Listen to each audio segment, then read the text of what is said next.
Tonight, step into the echoes of a vanished frontier, where every shadow hides a choice, and every choice carries the weight of survival. In James Fenimore Cooper's The Last of the Mohicans, the clash of empires and the courage of a few shaped the destiny of many. First told in 1826, this tale has never lost its fire, a story where loyalty is tested, honor is demanded, and the wilderness itself becomes both enemy and ally. What you are about to hear is drawn from the timeless archives of Project Gutenberg, preserved so that each listener may feel the pulse of history in every word. So let the mists rise, let the drums of war echo once more. This is The Last of the Mohicans, Episode 3. Hawkeye broke the silence. It would be folly, he said, to ignore such a warning. The women might remain hidden, but he and the Mohicans would keep watch on the rock. A soldier of the 60th, he added, would surely join them. Cora asked if the danger was truly so near. The scout answered gravely. Only the one who made such strange sounds knew their meaning. To hide would be rebellion against heaven's will. Even the timid singer had been stirred by the cry. If it were only a battle, they could face it. But shrieks between earth and sky, he warned, foretold another kind of war. Cora remained calm. If their fears came only from superstition, she said, there was little cause for alarm. Perhaps their enemies had invented some trick to terrify them. The scout shook his head. For 30 years, he had listened to the forest. No panther's whine, no catbird's whistle, no Mingo's deceit could fool him. He had heard the woods moan like men in grief. He had heard the wind sing in dead branches. He had heard lightning crack like burning brush. Yet never had he heard a sound like this. Neither he nor the Mohicans could explain it. They believed it a sign. Heyward called it extraordinary. He took up his pistols. Whether it meant peace or war, it must be faced. He urged the scout to lead and promised to follow. They stepped from the cavern. The cool air struck them like new life. The roar of the cataract rolled heavy, like thunder beyond the hills. The moon had risen. Its light touched the waters above, though the rock beneath them lay in shadow. Apart from the rushing river and the breath of the breeze, the night was still. Their eyes searched the opposite shore. They found only bare rocks and silent trees. Heyward whispered that the scene was beautiful. At another time, such solitude would be joy. What now brought fear might then bring peace. Alice cut him short. She had heard it again. The cry rose from the riverbed. It broke free of the cliffs and drifted through the forest, fading into silence. Hawkeye demanded a name for the sound. None could give it. He judged it not of earth. Heyward stepped forward. He knew it well. He had heard it on battlefields. It was the shriek of a horse in agony, sometimes from pain, sometimes from terror. His charger was either prey to the beasts or trapped in danger he could not escape. In the cavern he might have doubted. In the open air, he knew he was right. The scout and his companions listened with the focus of men eager for new ideas, while letting go of old ones that had troubled them. The two natives gave their usual deep exclamation as the truth struck their minds. The scout, after a brief pause of thought, prepared his reply. He admitted his lack of skill with horses, though he had been born where they were many. He reasoned that wolves must be circling above the frightened animals on the bank. The timid creatures were calling for human help in the only way they could. He urged Uncas, in his native tongue, to slip into the canoe and scatter fire among the pack. Fear, he warned, might do what the wolves could not, leaving them without horses when speed would be most needed. Uncas had already moved to obey when a long howl rose from the river's edge. It swept swiftly into the forest, as if the beast had abandoned their prey in sudden terror. With instinctive caution, Uncas withdrew.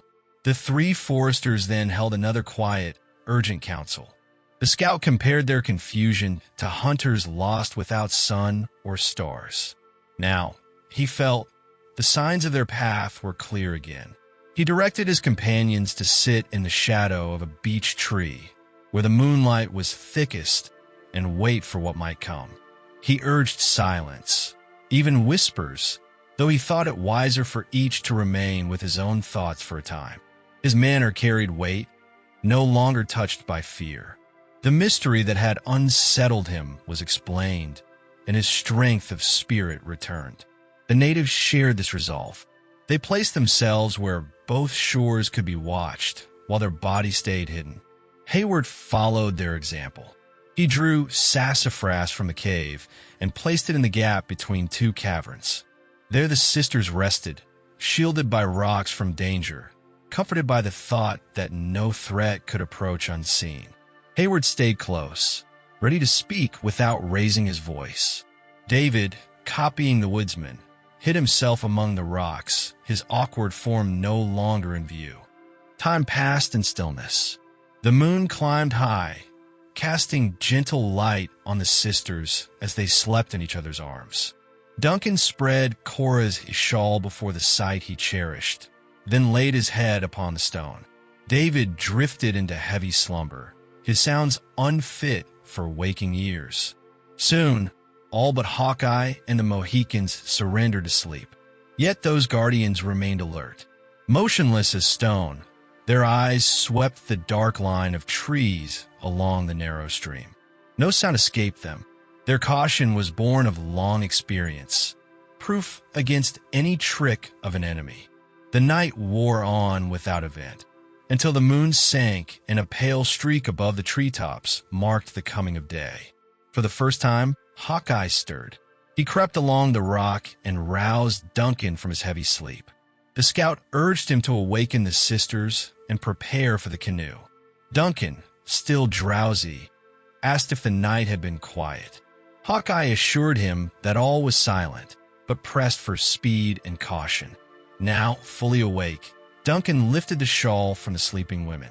Cora raised her hand as if to resist, while Alice murmured softly in her dream, believing her father was near and Duncan had not left them. Duncan bent close, his voice steady with devotion, urging them to rise. But instead of calm obedience, he was met with Alice's sudden cry and Cora's startled figure, standing in horror before him. Before his words had faded, a storm of yells and cries erupted. The sound seemed to fill the woods, the caverns, the river, and even the air above. For a moment, it felt as if demons had seized the night. David, overwhelmed, rose with hands pressed to his ears, his tall frame exposed against the rock. In an instant, rifles blazed from the opposite bank. The singing master fell senseless where he had slept.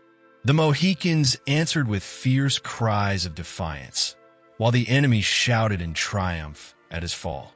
Shots cracked back and forth, but both sides kept themselves hidden, offering no target.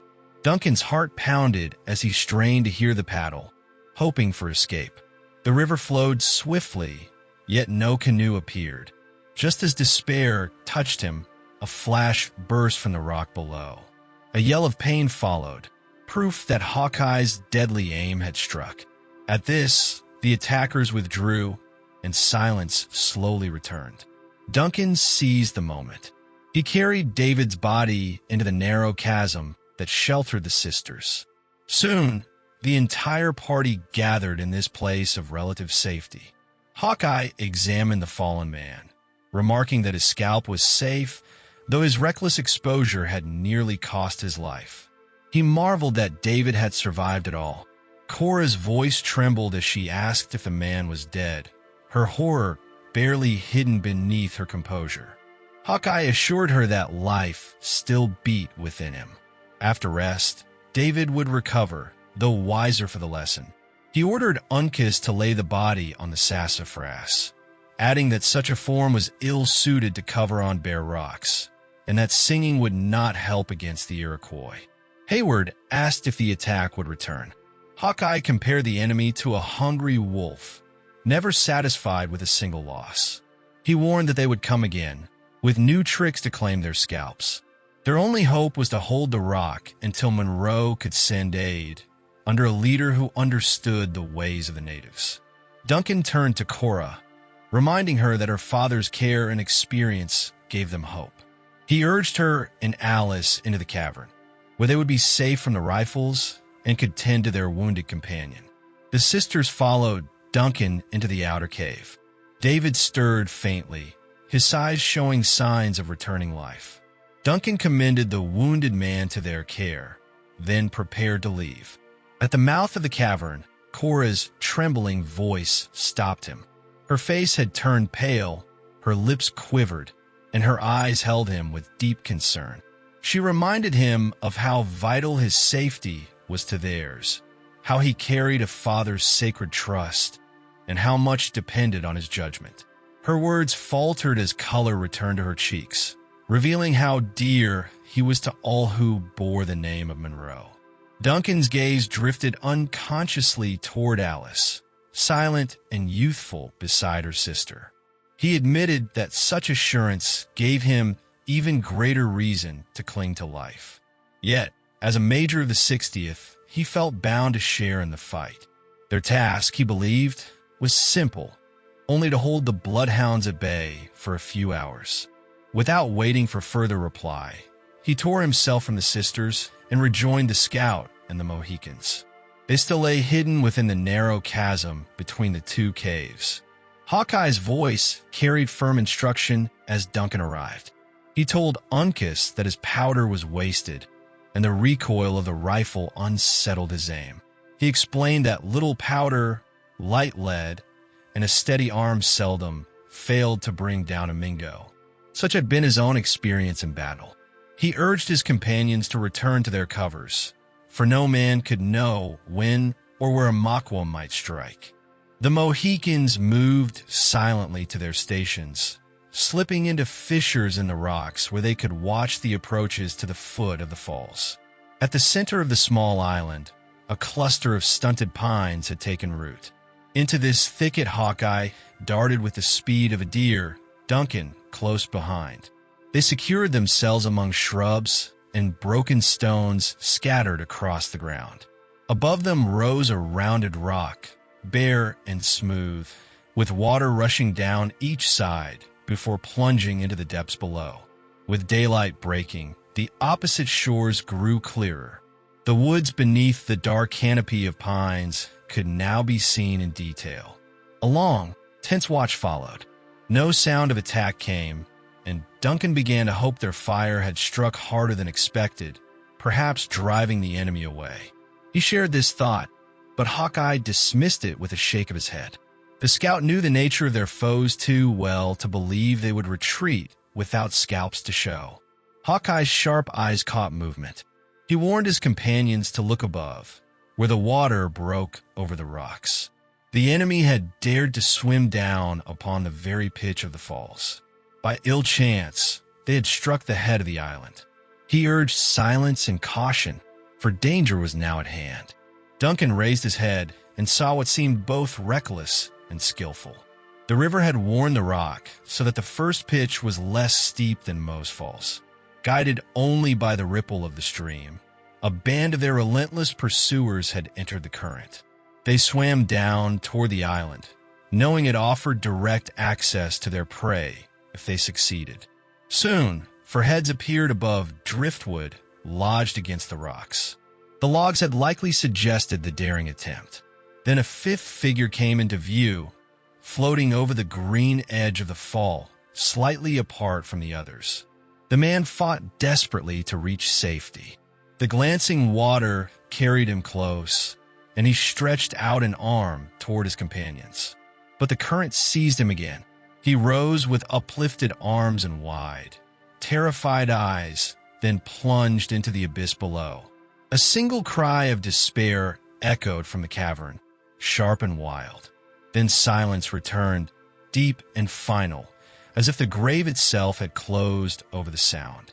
Duncan's first impulse was to rush forward and save the doomed man. But the iron grip of the scout held him fast, binding him to the spot. Hawkeye's stern resolve reminded him that such a move would only reveal their hiding place and bring certain death. Powder was too precious to waste, and every shot must count. He urged Duncan to ready his pistols, for the mist of the falls could dampen the priming, and a close struggle was near. The scout placed a finger to his lips and sent out a long, piercing whistle. From the rocks guarded by the Mohicans came an answering signal. Duncan glimpsed heads rising above the driftwood, but they vanished as quickly as they appeared. A faint rustle behind him drew his attention. Turning, he saw Uncas creeping silently to his side. Hawkeye spoke to the young warrior in Delaware, and Uncas took his place with calm precision. To Duncan, the moment was filled with feverish suspense, yet the scout chose it to lecture on the art of using firearms wisely. Hawkeye explained that the long-barreled, true-grooved rifle was the deadliest weapon in skilled hands. It demanded strength, a sharp eye, and judgment in loading. He scorned the short muskets of horsemen, claiming they lacked the beauty and power of the rifle. His words were cut short by the low, warning sound from Uncas. The scout's eyes flashed. He saw the enemy gathering for a rush, their dark forms rising above the logs. He checked his flint and declared that the leading man was marked for death, no matter who he might be. At that instant, the woods rang with cries, and 4 savages leapt from the driftwood with wild yells. Duncan longed to charge forward, but the steady composure of Hawkeye and Uncas held him back. The attackers bounded over the black rocks, closing the distance with fierce speed. Hawkeye's rifle rose slowly from shrubs. Its report echoed, and the foremost warrior fell like a stricken deer, tumbling into the clefts of the island. The scout's knife flashed as he called on Uncas to strike down another. The young Mohican obeyed, leaving only 2 foes to face. At last, the hardened strength of the scout overcame the weaker limbs of his foe.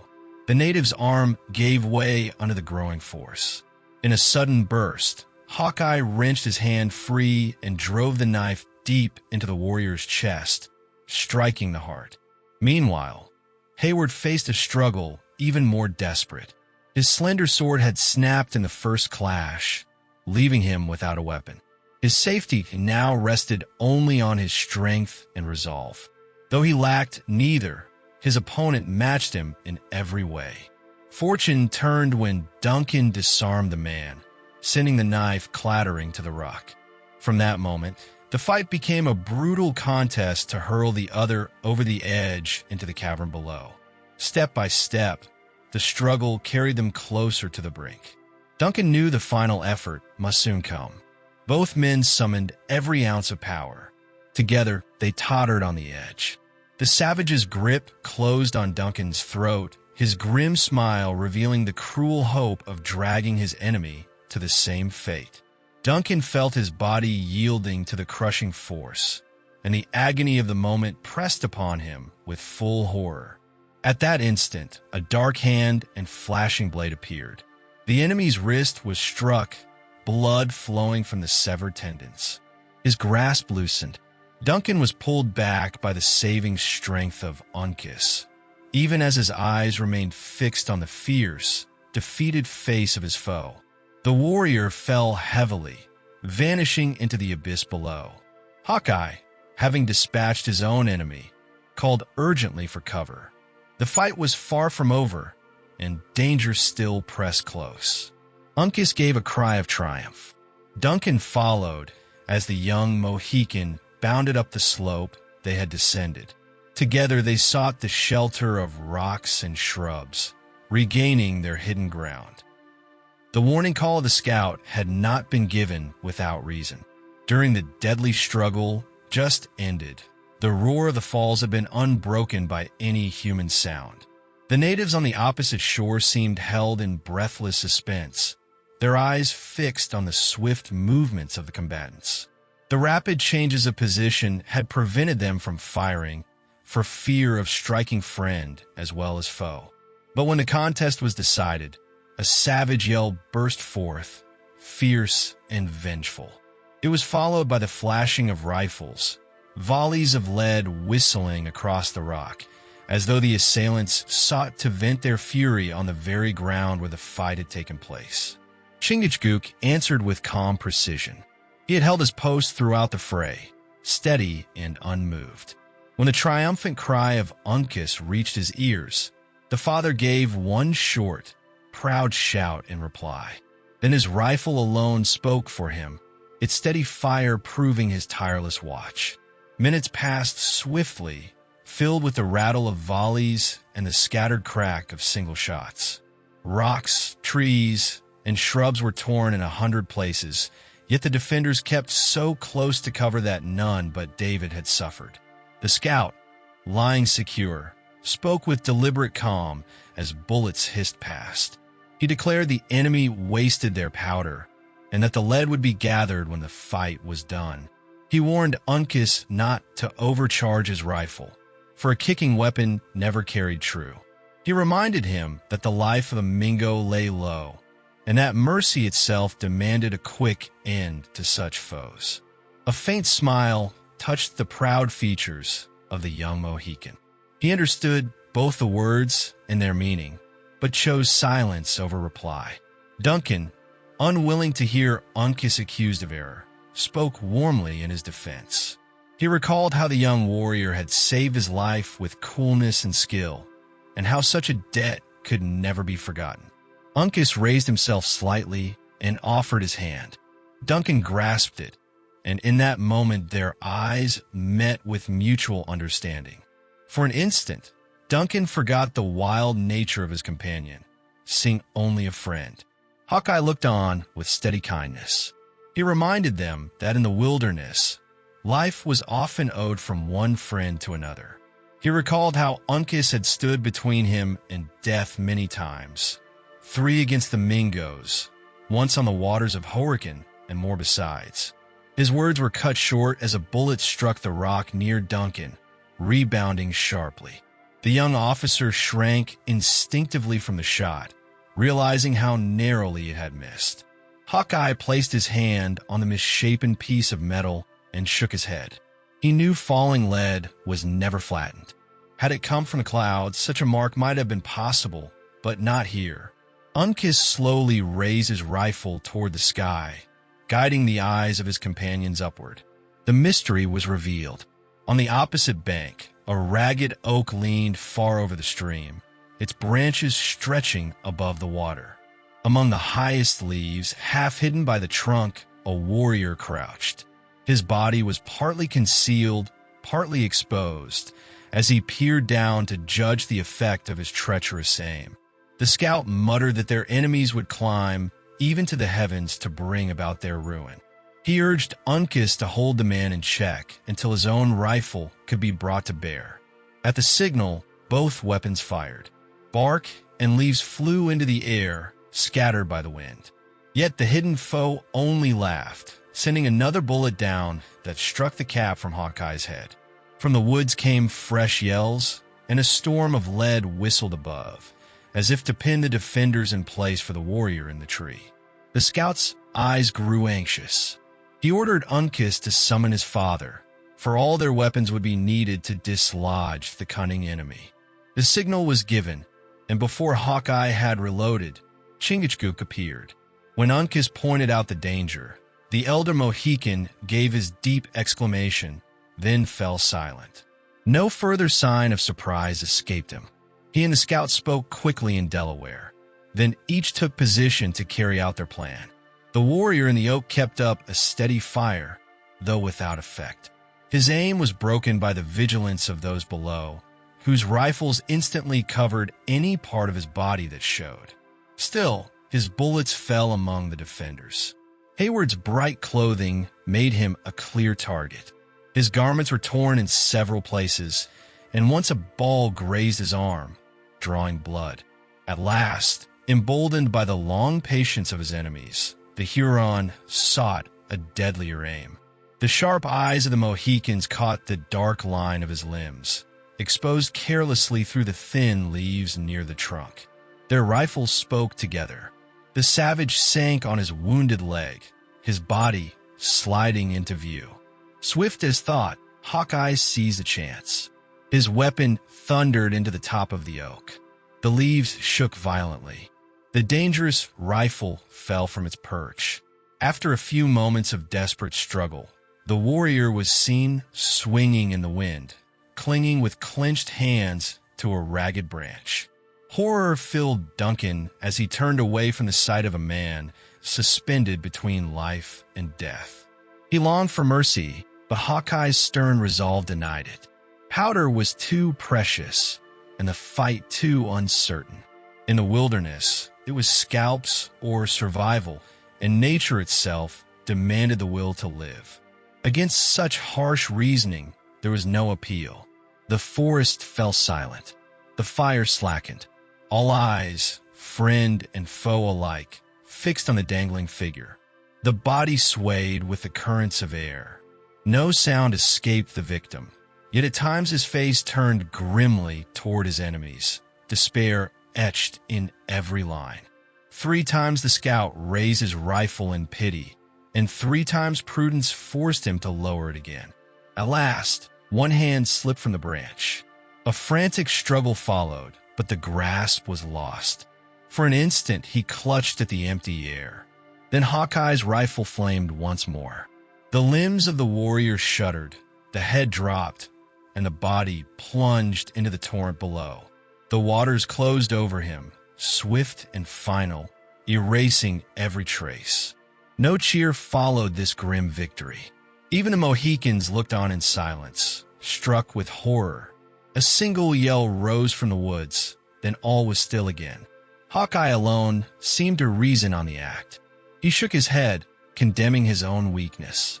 It had been the last charge in his horn, the last bullet in his pouch, and wasted on a man already doomed. He ordered Uncas to fetch the great horn from the canoe, for every grain of powder would be needed if they hoped to endure. The young Mohican obeyed, while the scout turned over his empty pouch with growing discontent. But his thoughts were broken by a sudden, piercing cry from Uncas. Even Duncan, untrained in native signals, knew it marked disaster. Fear for the hidden treasure in the cavern drove him to his feet, heedless of danger. His companions moved with the same impulse.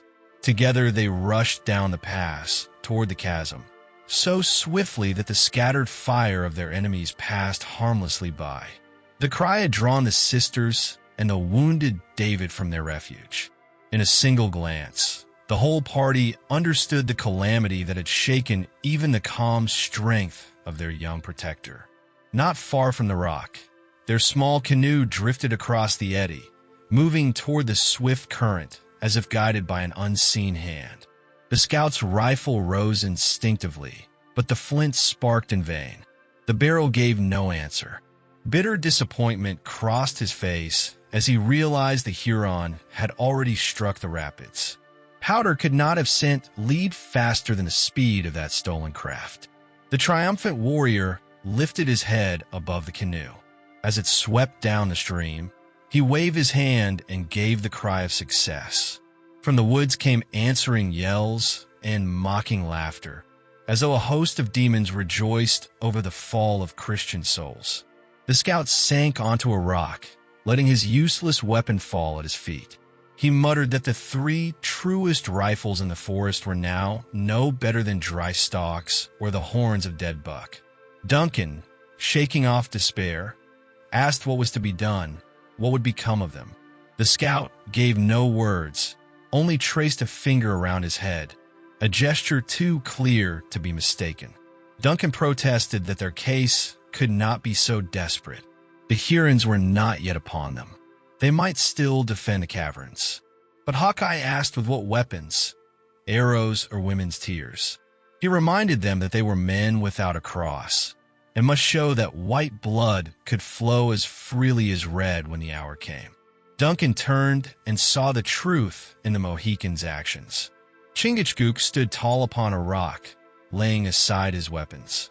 He removed the eagle plume from his head, smoothing the single tuft of hair in readiness for the last solemn rite.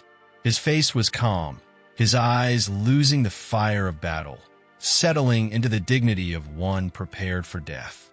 Duncan clung to hope, insisting that aid might yet arrive, that the enemy had grown weary of a fight with little gain. But Hawkeye warned that the Iroquois were surely near, listening even now, and would come in a fashion that left no hope. The scouts spoke in Delaware, telling Chingachgook that they had fought their last battle together, and that the Maguas would triumph in their deaths.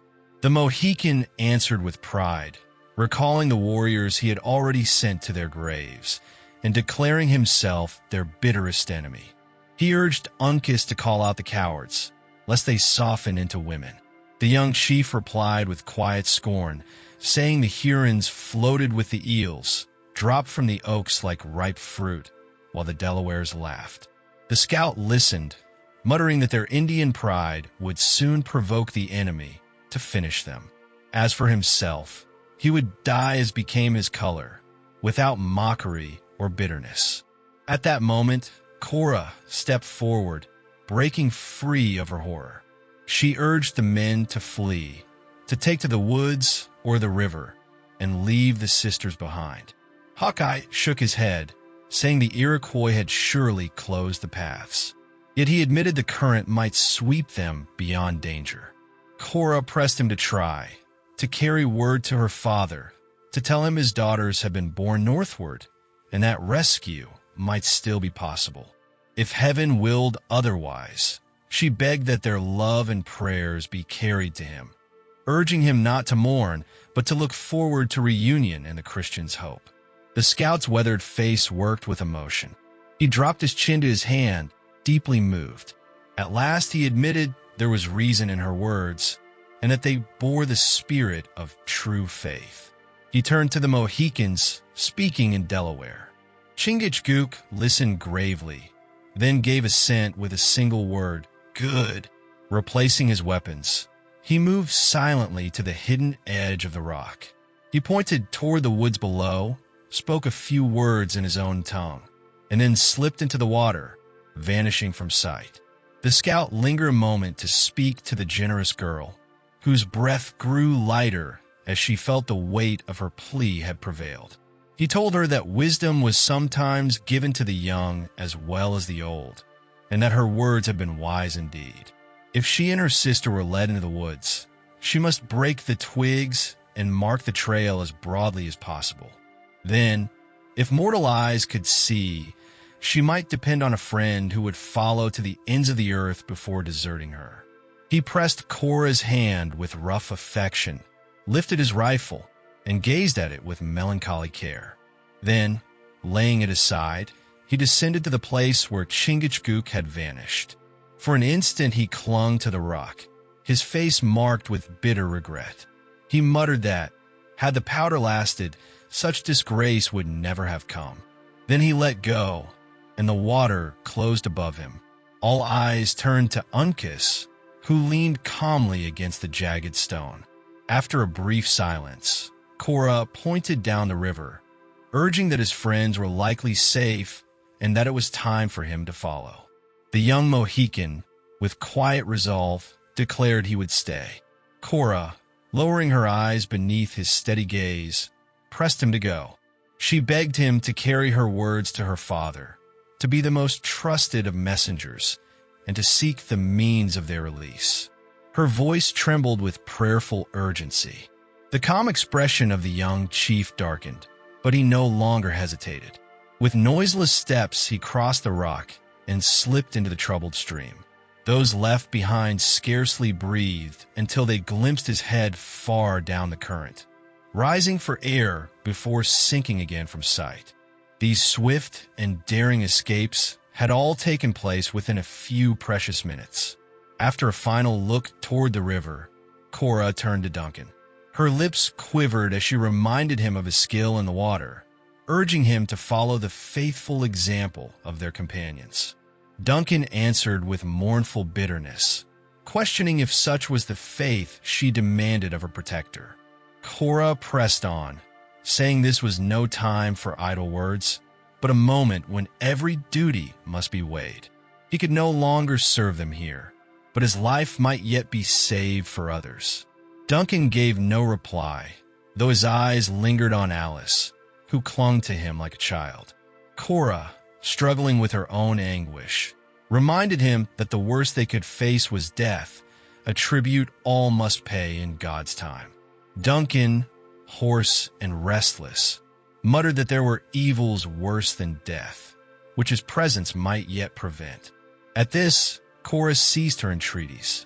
Drawing Alice with her, she veiled her face in her shawl and retreated into the deepest shadows of the cavern. The sudden shift from the fury of combat to the deep stillness around him struck Duncan like a dream. The images of the fight remained vivid in his mind, yet he struggled to believe they were real. Still uncertain of the fate of those who had trusted the current, he listened intently for any signal, any cry that might reveal success or ruin. But with the disappearance of Uncas, every trace of the adventurers was gone, leaving him in painful doubt.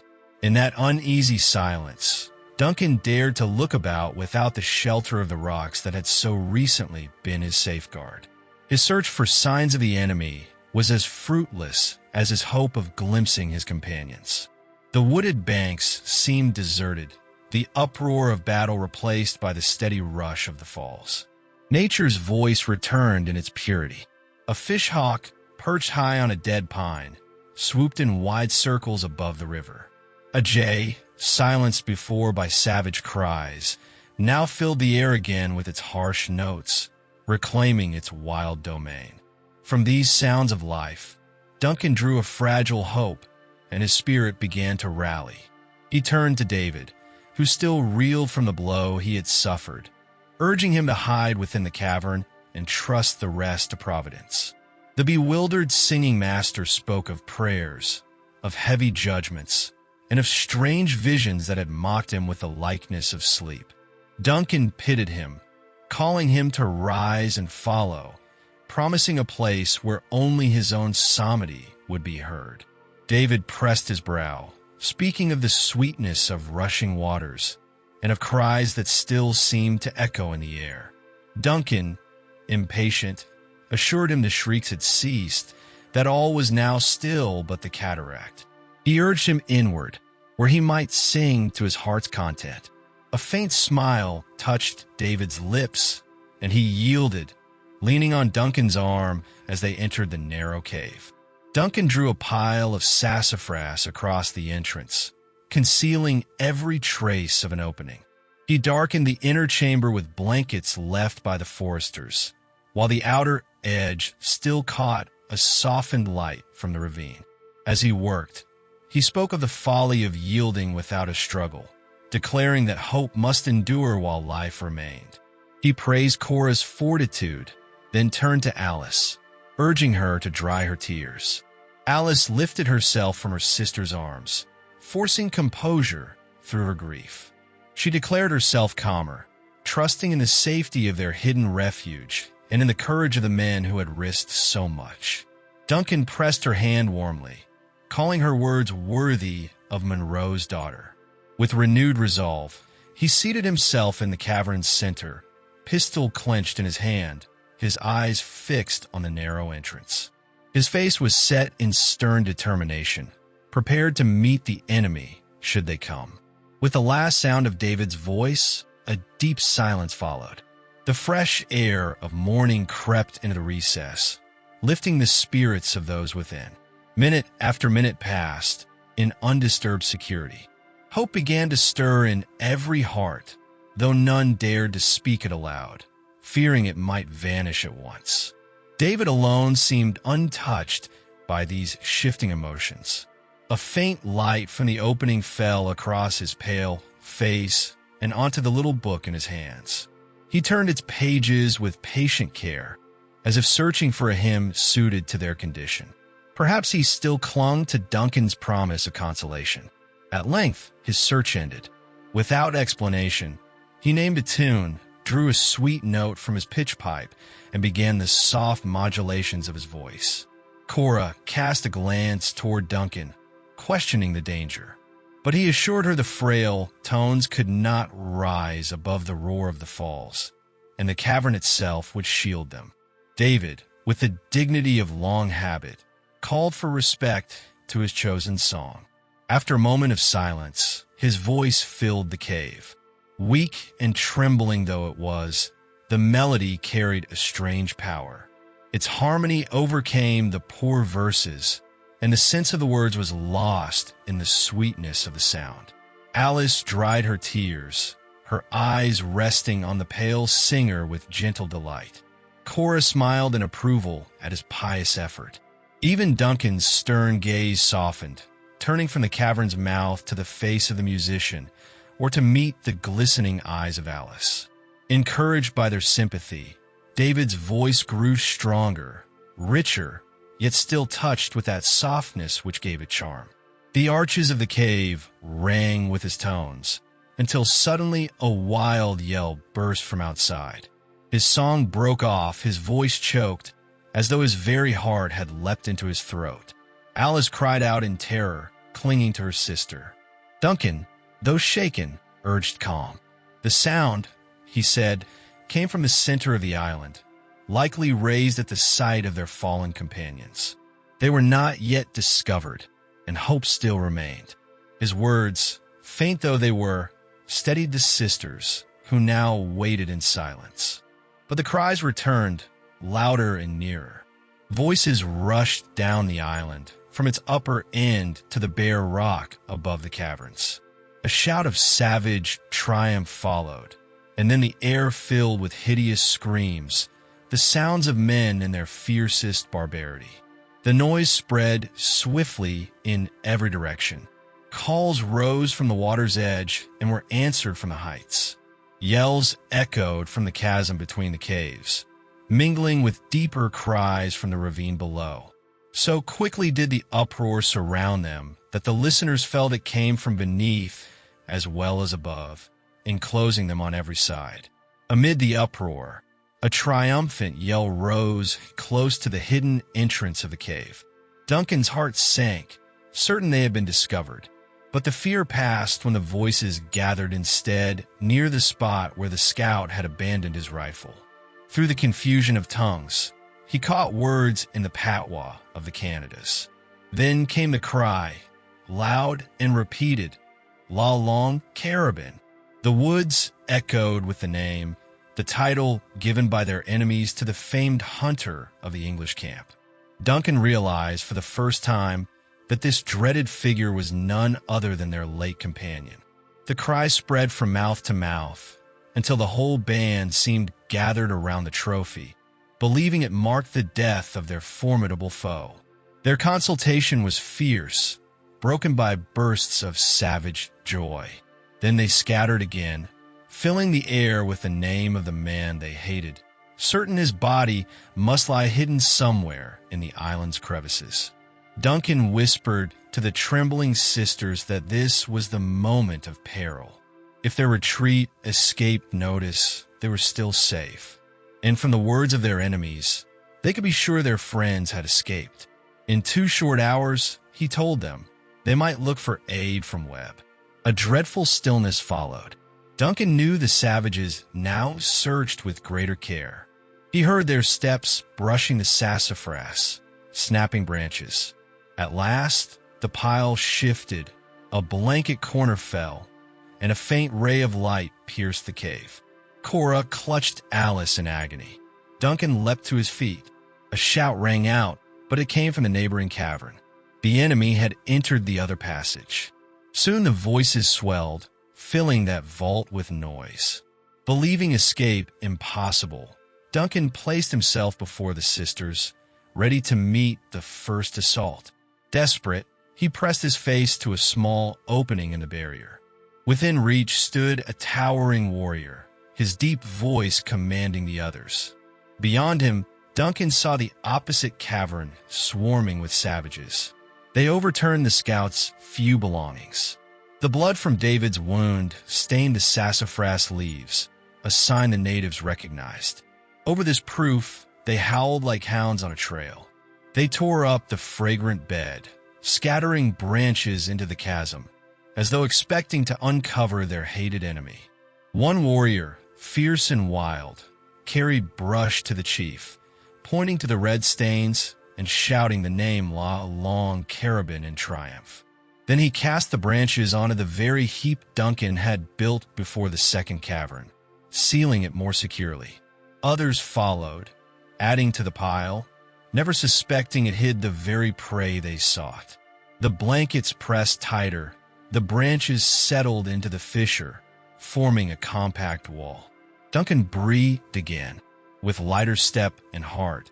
He returned to the center of the cave, watching the opening toward the river. At that moment, the Indians, as if moved by one thought, abandoned the chasm and rushed up the island. Soon another wailing cry rose, telling that they had gathered once more around the bodies of their dead. Duncan at last turned to look at his companions. Through the most perilous moments, he had feared that the anxiety on his face might deepen their alarm. Now, with the silence outside, he whispered that the enemy had gone, that they were saved, and that heaven alone deserved the praise. Alice rose from Cora's arms, her gratitude overflowing. She cast herself on the bare rock, giving thanks to the heaven that had spared her father's tears and preserved the lives of those she loved. Duncan and Cora watched her with deep sympathy. To Duncan, piety had never seemed so radiant as it did in Alice's youthful form.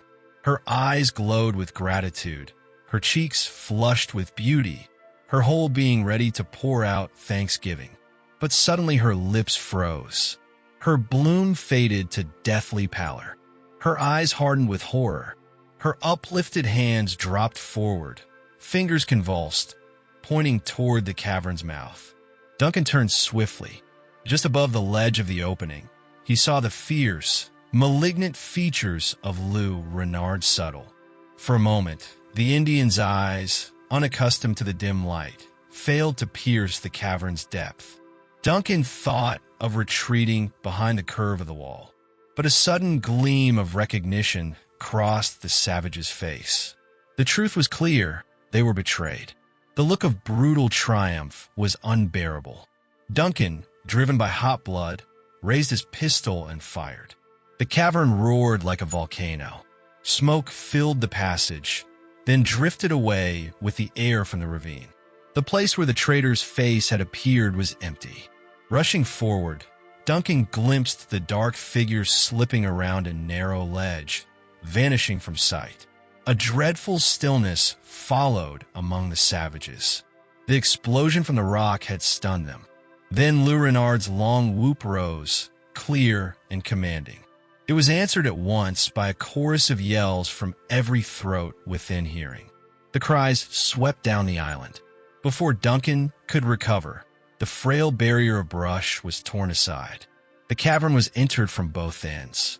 He and his companions were seized, dragged into the daylight, and stood surrounded by the triumphant band of Hurons. And so, this chapter gently comes to an end, yet the tale itself is far from finished.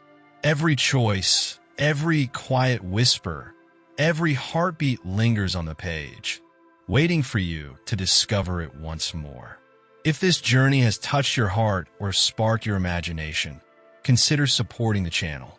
Your likes, comments, and subscriptions allow us to bring more timeless stories to life, one episode at a time. Return with us soon as we step again into a world of bravery, love, and destiny. For every remarkable story deserves to be shared and never forgotten.